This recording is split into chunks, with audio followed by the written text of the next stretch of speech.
This lesson is on elimination with three variables. You have x, y, and z. Because there are three variables, there are three equations.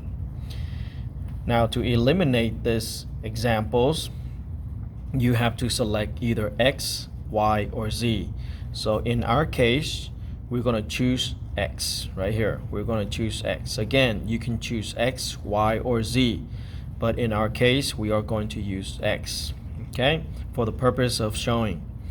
Next, you're going to select two equations from this example. Just pick two equations, a combination of two equations. So in our case, we're selecting 1 and 2. So rewrite 1 and 2, which I have here. Now the next step is you must have same value and opposite sign to eliminate. One more time, same value, opposite sign to eliminate. So if you look here, the first one, again, we're eliminating the x. So this is 4, and right here, this is a 1. So we're going to borrow from each other. So borrow a 4 from the top and bring it down. Bring it down over here. Here's a 1. So 1 is just 1, so we don't really need to borrow a 1 because 1 is already there. But if there was another number here, let's say 3, then we'll borrow 3 and we're going to bring it over here. One more time. This is a 4. This is a 1. We need them to be the same. So we're going to borrow the 4 from the top equation, bring it down. That's where I have the 4 here. Now this is a 1, so if I borrow a 1, it's just there. 1 is already there, so there's no need to write a 1. Okay, next, they have to be opposite sign. So since this is positive, this is also positive, the top is positive, the bottom is also positive. So we'll just pretend that the bottom, we're going to make it a negative. Okay, so one more time. Where did I get this 4 from? I borrow from the top and put it down. And that's what I have here. Why is this negative? Because both of these are positive. So make one of them negative so that I can eliminate. So I just happen to choose the bottom equation to be -4. Now once I have all that, I just have to multiply them. Again, this is a 1 right here, so there's no need to put a 1 because there's a 1 here. So that's the reason why we don't need to write it, because it's already there. But if you want to see the 1, just put the 1 there. So just multiply across. That's why I have the arrow here. So 1 times 4 is 4x. 1 times -2y, -2y. 1 times positive 3z, there's 3z. And then 1 times 1 is 1. Continue that. On the bottom equation, -4 times x, -4x. -4 times 3y, -12y. -4 times -4z, positive 16, and then -4 times -7 gives me positive 28. Now once you have done that, now eliminate. As you can see, 4 and the -4, that's cancel out. That's the reason why we must have same value, opposite sign. Again, the only way to have same value, we're going to borrow from each other. If this was a 4, you put the 4 here. Since this is a 1 here, you're going to put a 1 here. But 1 is already 1. 1 times anything is back to itself. So that's why you don't see a 1 here. Okay? And then eliminate these. But these are -2, -12, so -14y. 3 plus 16 gives me 19. 1 plus 28, 29. Label this equation so that we will use it later. So this will become equation 4. Now why 4? Because I already have 1, 2, 3. So this is the next equation, which is 4. We will use this equation again. Now, because there are 3 equations, you're going to have to do this process one more time. Again, because there are 3 equations, you have to do this process right here one more time. Okay, so this time, same thing, just pick any 2 equations. So select a different set of 2 equations. In our example, we're going to do 2 and 3. So write 2 and 3 in the bottom right here. That's what I have. Write 2 and 3 in the bottom. Now same procedure again, just like the top. Must have same value, opposite sign. So if you look at this right here, here's a 3, but there's no 3 right here. So we're going to borrow a 3. This 3, we're going to borrow this 3 and bring it over here so that we can multiply. Here's a 1. This is a 1 right here. So if I put a 1 here, everything else is going to end up the same thing. So that's the reason why you don't see a 1. Okay? Now, this is positive. This is also positive. So one of them has to be a negative. So we will pretend to the top will be negative. So that's where I got the negative from. One more time. This is a 3.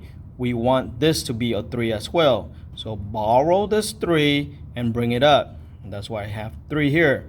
Now this is a 1. So there's no need to put a 1 here because everything else is going to be the same thing.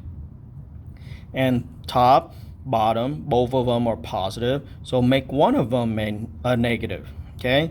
Top, bottom are positive. So make one of them negative. So in our example, I just happen to choose the top to be negative. That's the reason why here I have negative 3. So now all you have to do is just multiply across. So negative 3 times x, negative 3x. Negative 3 times 3y, negative 9. Negative 3 times negative 4, positive 12. Negative 3 times negative 7, 21. Here I have a 1 right here, the invisible 1. So if I multiply, everything is the same on this side. Once it is multiplied, as you can see, same value, opposite sign. So these cancels out. 9, subtract 1, negative 8, 12, 2, 14, 21, plus 5, 26. Label this as equation 5. We will use 4 and 5 to eliminate the next variable. One more time. We will use 4 and 5 to eliminate the next variable. So again, what I did was I took equation 1, equation 2 to eliminate x. You have to do it again the second time, but this time I'm using equation 2 and equation 3 to eliminate x the second time. Once I've done that, I have equation 4, equation 5. Now take equation 4, equation 5 to eliminate the next variable. So I have over here. So here's the equation 4, here's the equation 5. Where did I get this from? Which is I have over here. Here's 4 and here's 5. Okay, so in our example, I'm going to eliminate the y. So as you can see, I have 2 variables left, y and z, y and z. So in our example here, I'm going to eliminate y. Okay, now as you can see, same rule apply, same value, opposite sign. So as you can see, here I have 14, here I have 14. I'm going to borrow this 14 and put it here. The reason why I put it here so I can multiply. Same thing with over here in the bottom equation. Or in the bottom equation I have 8. So I'm going to borrow this 8 and bring it up. So they will be the same. One more time. 14, 8. I'm going to borrow each other and then put, so here's 14. I'm going to put it over here. Here's 8. I'm going to put it over here. So just borrow from each other. Next, if you notice, this is negative and this is negative. They have to be opposite of each other. So therefore, I need to put a negative either top or bottom. Just pick one. In our case, I just picked the top so that later on, it will be opposite of each other so that I can cancel. One more time. I borrow the 8, put it here. I borrow the 14, put it here. Since both of these are negative, one of them has to be the opposite of it.